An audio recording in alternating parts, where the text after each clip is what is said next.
The moon was a sliver of silver in the ink-black sky, and the wind howled through the trees like a pack of wolves mourning a kill.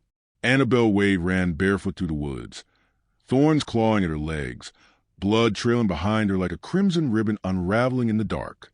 Her breath came in jagged gasps, heart pounding louder than the footsteps she swore were chasing her. Behind her, gunfire shattered the silence. The blast wasn't close, but not far enough either. Branches whipped at her face, slicing skin, snagging her torn nightdress. Her feet slapped against the mud and sharp gravel, leaving a trail any half-trained tracker could follow. But stopping meant dying. Or worse. She didn't want to find out what came after worse. "I'll find you, Belle," a voice boomed in the distance. That voice, smooth, rich, and full of something blackened by hate, once made her smile. Now it turned her stomach. She ducked under a fallen log, tripped, and went sprawling. Face first in the cold mud, she stayed still for a second, chest heaving. Maybe if she stayed there, silent, still half buried, he wouldn't find her. Maybe the earth would swallow her whole and take pity on a woman who'd gambled everything on one desperate night. But then the image came back. Her husband, Eli, drunk and furious, slamming her against the wall, spitting curses. The glint of the knife as she plunged it into his side, the heat of his blood on her fingers, and his eyes not shocked, not pained, just hungry. She pushed herself up, hands shaking. The night wouldn't protect her. The woods wouldn't care. If she stopped, she'd never move again. So she ran. Her name was Annabelle Wade, 19 when she married Eli Wade, a decorated Confederate officer turned cattle rancher. He was handsome in the way devils sometimes are, dark hair, smirking mouth, eyes too cold to hold any warmth. At first, he courted her with gentleness, flowers, stories of the war, promises of a future out west where the world was theirs to tame. But the war never left Eli. It simmered in his bones, leaking out in anger, in whiskey, in fists. By the second year of marriage, she had learned to walk on air in silence, to keep his demons at bay. By the third, she'd become one of them. The knife had been meant for meat. She'd kept it under the floorboard for months, her own silent rebellion. That night, he had come at her snarling, reeking of tobacco and hate, accusing her of whispering with the preacher's wife, of plotting to leave him. The blow that knocked her into the table snapped something in her. The knife found its mark. She didn't wait to see if it stayed there. Rain began to fall, cold needles from above. Her night dress clung to her like wet gauze. Somewhere nearby, a coyote yipped, answered by another. Her limbs were raw, her lungs screaming. Still, she pressed on, over a ridge, down through a gully, past a half-dead cottonwood tree she remembered from a childhood ride. The land was familiar, but it had never felt like hers. She stumbled into a clearing where moonlight spilled over a shallow creek. Dropping to her knees, she cupped the cold water and drank like a wild animal. It burned going down, her throat raw from panting and fear. She sat back, legs folded under her, and for the first time since the escape, let silence wrap around her. But silence didn't comfort. It reminded her she was alone. She curled up on the wet ground, pressing her arms around her ribs to stop the shaking. Memories seeped in. Her mother brushing her hair by firelight, whispering stories of strong frontier women. Her father building the barn that would later hold her wedding dance. All gone now, lost to time and disease. And she'd married a man who took what was left. A branch cracked nearby. Her eyes snapped open. She scrambled to her feet, searching the tree line. Nothing but shadows. Then movement. A figure. On horseback. A man. She stumbled backward, hands raised to protect her face. But he didn't move closer. He just sat there, high on a horse, shrouded in furs and silence, watching her. She couldn't see his face, only that he was still, like stone, like death itself had paused for a look. "Please," she whispered, voice cracking. "Don't hurt me." He said nothing. Then he reached to his saddle, pulled something free, and tossed it gently onto the ground between them. A water skin. Annabelle stared at it, confused. When she looked up again, he was gone. No hoofbeats. No sound, just empty air and the cold drip of rain. She didn't touch the water. She didn't trust it or him. Maybe he was just another ghost out here. But something inside her shifted. The fear hadn't left, but it had changed, grown quieter, like a candle flickering instead of a wildfire devouring her from within. She picked herself up and moved on, following the creek. Each step was a prayer, each breath a rebellion. By dawn, her body ached with exhaustion. Her skin was blistered, her hair matted with blood and dirt. The rising sun cast gold over the land, revealing scars in every hill, every tree stripped bare by winter's claw. And there, pressed into the mud on the other side of the creek, was a boot print, large, deep, fresh. She stared at it for a long time, her mind catching up slowly. The shape was familiar, the heel worn on the right side, just like Eli's. He wasn't dead. He was still coming. She didn't scream, didn't cry. Instead, she closed her eyes and for the first time in hours, let herself feel what had been hiding behind the panic. He would hunt her to the ends of the earth. He would never let her go. Not because he loved her, he never had, but because she had defied him. She'd become a story he couldn't let exist. She turned from the print, tightened her jaw, and walked on, each step forward a vow. He might still be hunting, but now she was running toward something, not just away. And that made all the difference. The fire was out, the blood had dried, and the pain had settled into a quiet throb somewhere deep in Eli Wade's ribs. He woke lying against a broken stump, dawn burning across his eyes like punishment. The trees above swayed, whispering a language that mocked him. For a moment, he just listened, like he had on the battlefield, waiting for the cannon to come, for the bullet to find him. But this morning, he didn't want to die. He wanted his wife back. With a groan, Eli rolled onto his side and pulled back the filthy shirt crusted with blood. The wound wasn't deep. The girl had stabbed with anger, not skill. Missed everything important. He'd live. The thought made him grin. He reached into his coat pocket, pulled out a flask, and poured whiskey straight onto the gash. It burned like justice. He laughed, low and bitter, teeth clenched against the sting. Should have stabbed harder, Belle. He wrapped the wound tight with a strip of torn shirt, then stood, slow and careful. His rifle leaned against a tree where he'd dropped it. He took it up like an old friend and checked the chamber, loaded, ready. Like him, the ground showed her trail easy enough. Broken branches, a spot of blood, little torn piece of white fabric fluttering from a thorn bush like a flag of surrender. She'd run west, toward the low hills and deeper forest. Foolish. He knew this land like he knew the lines on his own knuckles. It was a trap in every direction. Rattlers, bears, sharp rocks, and rivers too fast for a tired woman to cross. She'd slow down. Her feet would break. Her would wear out. Eli didn't hurry. He lit a cigar, let the smoke hang in the morning air, then started walking, one boot in front of the other, the sun rising behind him like he owned it. He didn't think much on love. Never claimed to be a gentleman, but she was his. He'd married her fair and square, given her a name, a home, and this was how she repaid him? Sticking him like a pig in his own kitchen? Running off in the middle of the night like some dime novel outlaw? No, Eli didn't let things go. Not in war, not in peace, not in marriage. He spit on the trail and kept moving.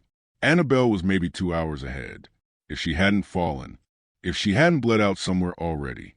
He imagined finding her curled by a tree, shivering, begging. He wouldn't kill her. Not right away. That'd be too easy. No, he wanted her to look up and see that she hadn't gotten away after all, that the devil she tried to escape had just walked out of hell and caught her.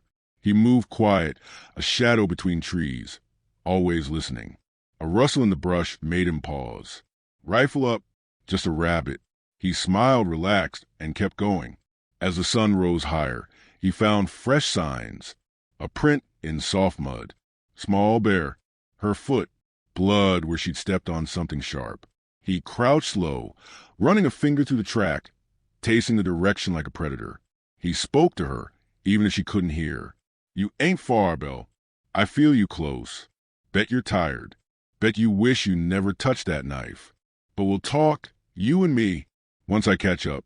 Just a little talk." He whistled low, tuneless and eerie, just enough to let the forest know he was still breathing. 2 hours passed, then 3. Near a gully, he found something that made him pause. Another set of prints. Not his, not hers. Bigger. Boots. Deep in the mud. Moving beside hers, then away. He stared at them, frowning. A man. Tall. Heavy. Who the hell was out here? No ranch hands in these parts. No trappers either. Too late in the season. And no lawman had boots that wide. He crouched, running his hand over the print again. The prints went with hers for a bit, then vanished. Someone was watching her, or helping. His jaw tensed. Someone interfering. He stood, eyes sweeping the trees. He didn't like unknowns. He didn't like surprises. But if someone was helping her, some mountain man or half-wild squatter, well, they'd learn soon enough who they were dealing with. He picked up his pace. Elsewhere, Annabelle was moving slower, her body barely cooperating. Her feet were torn, her head pounding from thirst and exhaustion. When she stumbled into a small clearing and collapsed beside a patch of wild onions, she was nearly ready to give up. But the fire was already burning. She hadn't started it. The man sat across from it, quiet, still, wrapped in thick leathers and furs. A single feather hung from a cord braided into his long dark hair. His eyes were unreadable, black as obsidian, locked onto her without pity or interest. She opened her mouth, but no words came. He handed her a strip of dried meat, then water. No words, no questions, just a gesture. She accepted, unsure if she was being saved or studied. When he finally spoke, his voice was calm and low. "You run from death?" She nodded. "Then you live." He said nothing more. She didn't know what to make of him. He wasn't white, that was clear. Comanche, maybe, or Apache. But he didn't wear war paint or shout threats like the stories. He sat with the calm of a man who had nothing to prove and everything to survive. He didn't ask her name, didn't tell her his. They sat by the fire until the light faded. In the distance, a shot rang out. She jumped. He didn't move. The echo drifted into silence. She looked at him, eyes wide. He's close. He simply nodded. Later that night, Eli stood near the edge of a ridge, looking down at the dying embers of a fire far below. He could smell smoke on the breeze. He could see shadows, 2 figures, one curled beneath a blanket, the other seated upright, watching the forest. Watching for him? He narrowed his eyes, lifting his rifle, but it was too far. No clean shot. He'd wait, let the night stretch, let them believe they were safe. He crouched down in the brush, eyes fixed on the fire, and he smiled. In the morning, they'd move again. And so would he. Dawn broke cold and sullen. Pale light spilled through skeletal trees, casting long shadows that stretched like grasping fingers over the forest floor. Annabelle stirred from where she lay, wrapped in a tattered wool blanket, her bones aching from the damp.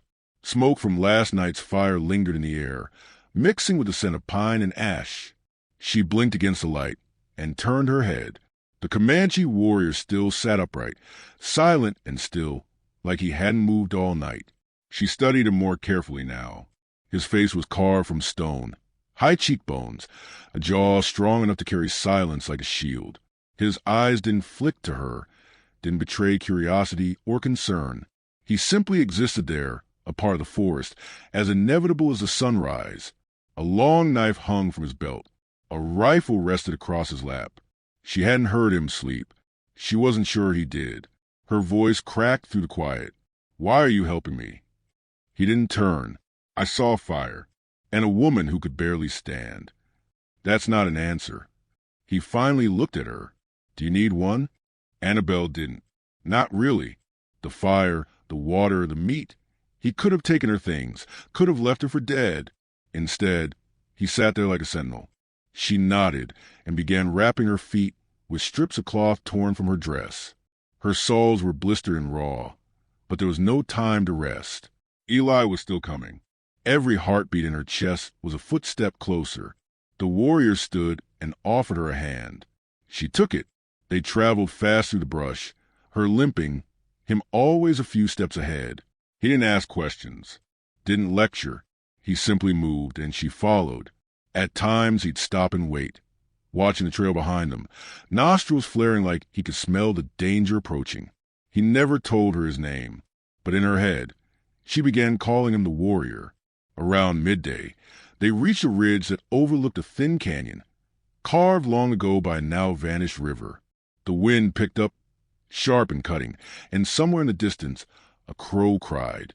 The warrior stopped, eyes scanning the canyon below. Annabelle followed his gaze, breathing hard. Is he behind us? He's close. How do you know? The warrior pointed at a cluster of disturbed leaves and a snapped branch halfway down the slope.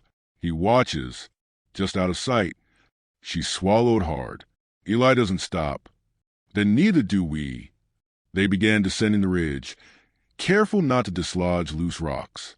Halfway down, a crack echoed, sharp, loud final. Gunfire.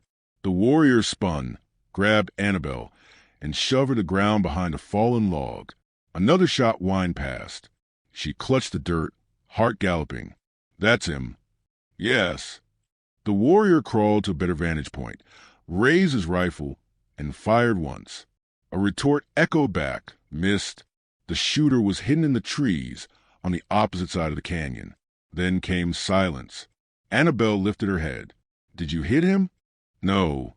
He moved. She could barely think. Her thoughts jumbled and panicked. We have to run. He won't stop. He won't. He'll kill you too. The warrior glanced at her, unreadable. Let him try. They ran low through the canyon, sticking to cover. The warrior moved with deadly purpose, his steps sure, his eyes always scanning. She felt like a child behind him, clumsy and slow, but he never left her behind. They reached a narrow bend in the ravine, where tall rocks rose on both sides, funneling them into a trap. The warrior paused. Annabelle knew what he was thinking. It's a choke point. Yes. She shivered. He'd wait there, or come behind us. We're not going back. No. Then he turned calmly and said, Stay low. She ducked behind a slab of stone while the warrior moved ahead, rifle raised. Every second felt like a string pulled tighter. She could hear nothing but her breath, too loud, too fast. Then a rustle. A figure burst from behind the rocks to the left, rifle aimed straight at the warrior. Eli Wade. Found you? Eli roared. The warrior didn't flinch. He shifted, spun, and fired in one fluid motion. Eli dropped to a knee, bullet grazing his shoulder, spinning him around with a curse. Blood sprayed across the stone. Annabelle shrieked, covering her mouth. Eli recovered quick. His rifle fired, the shot going wide. The warrior lunged, closing the gap between them before Eli could reload. The two men crashed into each other, weapons forgotten. They tumbled to the ground, fists flying, grunts and growls like animals locked in a death match. Eli was larger, brutal, with the strength of a man too stubborn to die. But the warrior was faster, coiled like a striking snake. He landed a hard blow to Eli's jaw, then drove his elbow into the man's throat. Eli gasped, staggered, but managed to wrap his arms around the warrior's waist and slam him against a boulder. The sound echoed like a crack of thunder. Annabelle stood frozen, heart in her throat. She watched as Eli raised a rock, aiming for the warrior's skull. No! She didn't think. She ran forward and slammed into Eli's back with every ounce of weight she had. He stumbled. The rock missed its mark. The warrior seized a moment, grabbed Eli's wrist, twisted hard. The bone snapped with a sickening crunch. Eli howled, dropped the rock, and fell to the ground clutching his shattered arm. The warrior stood over him, chest heaving. Annabelle pulled back, watching the scene unfold as if outside herself. Eli lay in the dirt, bloodied, panting, eyes wild with rage and disbelief. You think she'll keep running, Red Man? He hissed. You think she's yours now? She's broken. That's all she is. Broken and mine. The warrior didn't respond. Eli laughed through gritted teeth. Go ahead. Kill me. She won't be any safer. There's more men like me out there. Men who'll own her body, her land, her breath. You can't protect her forever. The warrior crouched beside him. You misunderstand. Then he stood and turned away. Annabelle stared, stunned. You're not going to kill him? He's not my burden. She looked down at Eli, who glared up with venom and hate, and for the first time, she saw him clearly. Not a demon, not a god, just a cruel man bleeding in the dirt, small beneath the weight of the world. The warrior faced her. He's yours. Her hands trembled. What do you mean? Your past, your choice. She stood there, breath shaking, the taste of years of silence and fear thick on her tongue. Her hand drifted to the knife at her belt, the one she had used before. It felt heavier now. It felt right, but she didn't draw it. Instead, she looked Eli in the eye and said, I hope you remember this pain. Every step you take from now on will remind you of what you lost and who you never broke. Eli's lips curled. You think this is over? Annabelle bent down, just close enough for him to hear. It is for me. She turned away and walked toward the warrior, leaving Eli groaning behind her in the dirt like a wounded dog. They didn't speak for a long while as they climbed the next ridge. Birds called in the trees above. The sun climbed higher. The world turned. At the top, they stopped. The warrior looked out over the horizon, rolling hills, endless trees, and skies so wide it could swallow a person whole. He finally said, he'll follow again. Annabelle nodded. Then I'll be ready. He glanced at her, eyes softer than before. You chose not to kill. I chose to live. He seemed to understand, more than she did. They made camp that night in a hollowed grove, stars flickering above like lanterns hung by the dead. The fire crackled, casting flickering shadows. She sat beside it, staring into the flames. He sat across from her, silent. She looked at him. What's your name? He hesitated, then replied, Tav? Tav. She let it settle on her tongue like something earned. Thank you. He gave a slow nod. You don't owe me. No, she said, but I remember those who stand. He didn't reply. He didn't need to. Somewhere beyond the dark, Eli Wade bled beneath the stars, nursing his pride and his wounds. And maybe he would follow again. But next time, she wouldn't be running. She'd be waiting. The morning was silent. No birdsong. No wind. Just the distant groan of trees as they shifted under their own weight, and the steady breath of a woman who had learned not to flinch at every sound. Annabelle stood alone on a ridge overlooking the valley below, her figure silhouetted by the rising sun. The land stretched wide and raw, untamed as her heart had once been. Her dress, torn and soiled, hung around her like a battle flag. Dirt smudged her face, and her hair was a tangled halo of gold and ash. But her eyes, those were different now, sharper, clearer. A woman who had crawled through her own grave and chosen to keep walking. Behind her, the fire was cold. Tav had left before dawn, vanishing without ceremony. Just a nod, a single word. North. She knew he had his own journey, his own ghosts. He had stood when she needed someone. That was all. And maybe, out in this brutal world, that was everything. She wasn't the same woman he had found. She wasn't prey anymore. Her fingers tightened around the knife at her side, the same blade she'd once driven into her husband's gut. Now it felt less like a weapon and more like a reminder. A noise stirred in the trees behind her. She didn't jump. She simply turned. Eli Wade stepped from the brush, limping, face half swollen, one arm wrapped tight in a sling of filthy cloth. His coat was torn, boots caked in mud, his eyes sunken with days of pain and hate. Yet the smirk still curled at the corner of his mouth, a rotted echo of the charm he once wore like a badge.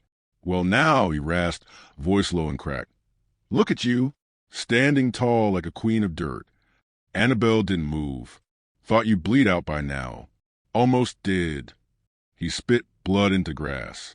But you know me. Always been too stubborn to die. She didn't answer. He stepped forward. She didn't retreat. You run pretty good, he said, circling slightly. But running's over. You knew I'd come. Hell, I think you wanted me to. She let out a breath, calm and steady. I stopped running days ago. Oh, then what's this? He gestured to the land around them. You hiding up here, playing at freedom? I'm living. He laughed, but it sounded more like coughing. You're pretending. Same as all the little wives who think leaving means something. You still wake up afraid of me, don't you? No, she said and meant it. His eyes darkened. You think that savage made you strong? He didn't save you, Belle. He just made you soft enough to believe you didn't need saving anymore. She took a slow step forward. You were wrong about a lot of things, Eli. But the worst lie you ever told was that I belonged to you. He scoffed, raising the barrel of a small pistol he'd hidden beneath his coat. I told you, Belle. No one walks away from me. Time froze. Her hand was already on the knife. His finger moved. She lunged. The gun fired. The bullet grazed her shoulder, hot pain searing flesh. But it barely slowed her. The knife plunged into his side, just under the ribs. Not like before. This time deliberate, controlled. She twisted. Eli gasped, eyes wide in shock, mouth working for words that wouldn't come. She stepped back as he dropped to one knee, clutching his side, blood pouring through his fingers. He stared up at her like she'd become something he didn't recognize, something that had stopped being afraid. I should have killed you the first time, he whispered, voice full of venom and defeat. She crouched beside him, close enough that he could smell the blood on her skin, the smoke in her hair, the rage that no longer screamed. It burned. But you didn't, she said softly, because deep down you knew I wasn't the weak one. I was a storm you were never ready for. He wheezed, slumping to the ground. His eyes never left hers, not even as they began to dull.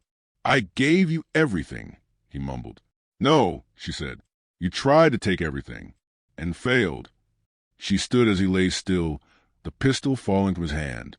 For a long while, she just stood there, breathing hard, watching the blood soak into the earth. There was no triumph, no smile, just a stillness inside her, a terrible quiet that came after too much noise. It didn't feel like victory. It felt like survival, and it was enough. She walked away without looking back. By midday, she reached the edge of a river. The current was swift, but the water shimmered in the sunlight, reflecting sky and tree and memory. She knelt, washing the blood from her hands, watching it swirl into the current and vanish. The wound on her shoulder throbbed, but it was clean. She would dress it later. She had time now. Birds chirped overhead, cautiously returning to a forest that had witnessed death. She found a rock and sat, staring across the water, letting the warmth of the sun soak into her skin. She didn't cry. She didn't need to. Somewhere down the river, she'd find a trail that led to something new. Maybe a town. Maybe a cabin where she could learn to grow things instead of running from ghosts. She didn't know yet, but she'd find it, not because she had to, because she could. A hawk soared overhead, casting its shadow over the trees. She watched it climb higher, wings outstretched, free and fearless. Then she smiled, small, real, and just for herself. I was once a ghost in my own skin, she whispered, not to anyone in particular. Now I walk this earth with fire in my soul. The wind picked up, rustling the leaves in a hush that sounded almost like applause. She rose to her feet, wrapped the bandage tighter around her arm, and turned her face to the path ahead. There would be scars. There would be lonely days. But she had chosen life, and that choice would echo louder than any man's cruelty. If this story moved you, don't forget to like, subscribe, and share your thoughts in the comments below. The frontier was never kind, but some spirits burned too bright to break.